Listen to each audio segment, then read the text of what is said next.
பிரியமானவர்களே, இயேசுவின் நாமத்தில் நான் உங்களை வாழ்த்துகிறேன். ஆண்டவர் இயேசு கிறிஸ்து உங்க மேல ரொம்ப அன்பும் கரிசனையும் உள்ள ஒரு தேவன். அதனால தான் ஆலோசனை கொடுத்து வாக்குத்தத்தம் கொடுத்து அற்புதமாய் நடத்துகிறார்.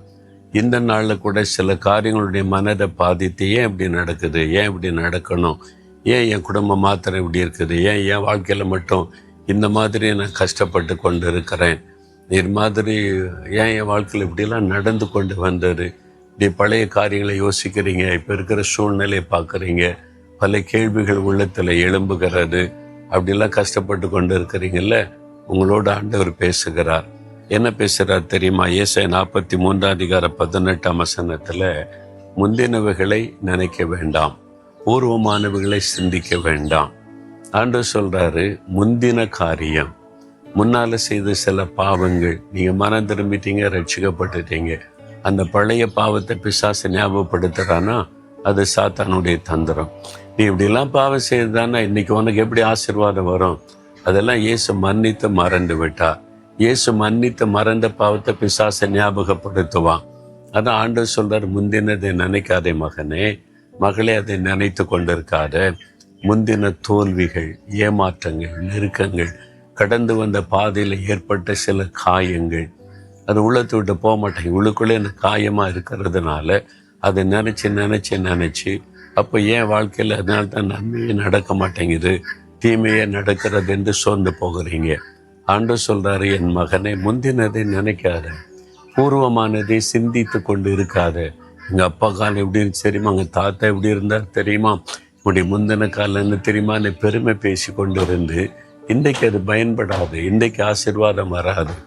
ஆண்டவர் சொல்றாரு, நீ அதை மன்னித்து அதை மறக்கணும், உள்ளத்தை விட்டு அது விலைக்கு போகணும். அப்படி முந்தினதை நினைக்காதபடி, பூர்வமானதை சிந்திக்காதபடி மறக்கும் பொழுது புதிய காரியம் நடக்கும், ஆசீர்வாதம் உண்டாகும், நன்மைகள் உண்டாகும். இன்றைக்கு ஆண்டவர் அதைத்தான் சொல்லுகிறார். பாருங்க, ஒரு மகள் வாழ்க்கையில் ஏமாற்றப்பட்டாள். ஒரு மனிதன் திருமணம் செய்துட்டு கொண்டு போய் அவனுக்கு ஏற்கனவே ஒரு பெண்ணோட தொடர்பு, வெளிநாட்டுக்கு இந்தியாவிலேருந்து கல்யாணம் பண்ணி கூட்டிகிட்டு போனாங்க. பெரிய ஷாக். அவன் வேறு பெண்ணோட வாழ்ந்து கொண்டு இருக்கிறான். அவங்க அம்மா அப்பா சொன்னதுக்காக இந்த பிள்ளையை ஏமாற்றி கல்யாணம் பண்ணிட்டு போயிட்டான். அப்படி வாழ்க்கையே உடைந்து விட்டது. ஒரு நாள் கூட வாழவில்லை. சில வருடங்கள் மாற்றம் வரும்னு எதிர்பார்த்து கடைசியில் அவன் அந்த பெண்ணோட வாழ்ந்துட்டான். டைவர்ஸ் பண்ணியாச்சு. இப்போ இந்த மகளுக்கு இனிமேல் அவ்வளோதான் வாழ்க்கை முடிஞ்சது. சிலர் சொல்கிறாங்க, நான் எங்களுடைய காரியத்தை அறிந்து திருமணம் செய்யலான்னு சொல்லி.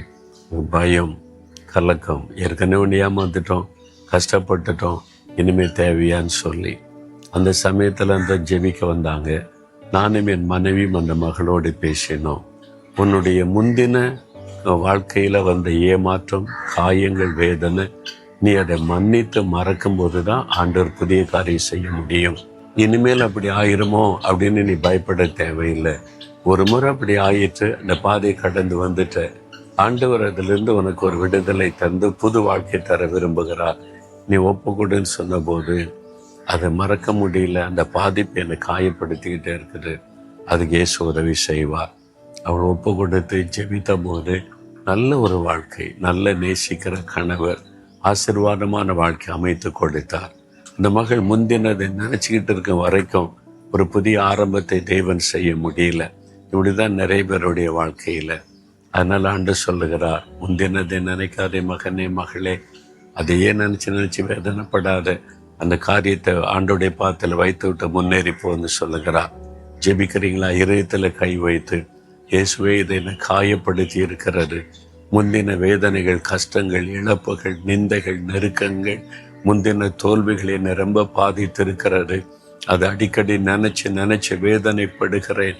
அதை என் உள்ளத்தை விட்டு எடுத்து போடுங்க. அந்த சிந்தனையை மாற்றுங்க, அந்த காயங்களை மாற்றுங்க. முந்தினதை நினைத்து கொண்டே இருக்காதபடிக்கு எனக்கு ஒரு புதிய ஆரம்பத்தை கொடுங்கன்னு இந்த மகன் செபிக்கிறாங்க, இந்த மகள் செபிக்கிறாங்க. இன்று முதலே ஒரு மாற்றத்தை கட்டளையிட்டு அவளை மகிழ பண்ணும். இயேசுவின் நாமத்தில் ஜெபிக்கிறேன் பிதாவே. ஆமேன், ஆமேன்.